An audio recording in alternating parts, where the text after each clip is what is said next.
Hello friends, welcome back to my channel, welcome back to my new blog. তো আজকে আমি তোমাদের সঙ্গে শেয়ার করব বাটা মাছ সর্ষে দিয়ে কীভাবে ইজিলি রান্না করা যায়। তো এখানে বাটা মাছগুলো পরিষ্কার করে নুন হলুদ মাখিয়ে রেখে দেওয়া হয়েছে। আর এখানে একটা ফ্রাইং প্যানে তেল গরম করে মাছগুলোকে ভেজে নেওয়া হবে। আর মাছগুলো ভেজে তখন একটা প্লেটে তুলে রাখা হয়েছে, এখানে দেখতেই পাচ্ছ।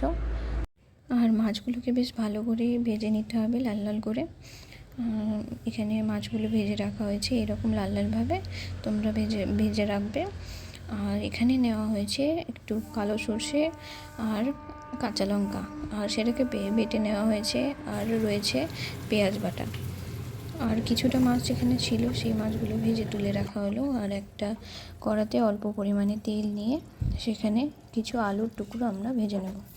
তো আলুর টুকরোগুলো হালকা লাল লাল হয়ে যাবে ততক্ষণ পর্যন্ত ভাজতে হবে। তো আমাদের আলুগুলো মোটামুটি ভাজা হয়ে গেছে, আর এগুলো আমরা তুলে রাখলাম মাছের সঙ্গে।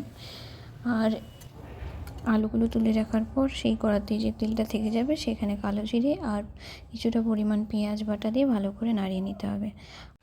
আর এখানে দিয়ে দিতে হবে সর্ষে বাটাটা ভালো করে নাড়িয়ে নিতে হবে। এর সঙ্গে অ্যাড করতে হবে নুন, জিরে, হলুদ আর গুঁড়ো লঙ্কা। এগুলো দিয়ে ভালো করে নাড়িয়ে নিয়ে অল্প পরিমাণে জল দিয়ে আবারও ভালো করে নাড়িয়ে নিতে হবে। এখানে অ্যাড করতে হবে সেই ভেজে রাখা আলুটা।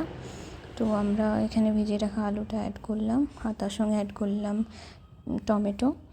টমেটোটা দিয়ে আবারও জল দিয়ে ভালো করে নাড়িয়ে এর উপরে কিছুটা কাঁচা লঙ্কার স্লাইস ছড়িয়ে এটাকে ফুটতে দিতে হবে। ফুটতে দেওয়ার পর ভালো করে যখন এটা ফুটে যাবে, আলুগুলো সিদ্ধ হয়ে যাবে, সেই পর্যায়ে দিতে হবে ভেজে রাখা মাছগুলো।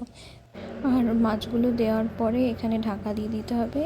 আর ঢাকা দিয়ে 1 মিনিট ফোটানোর পরে তখন ধনেপাতা দিয়ে সার্ভ করতে হবে।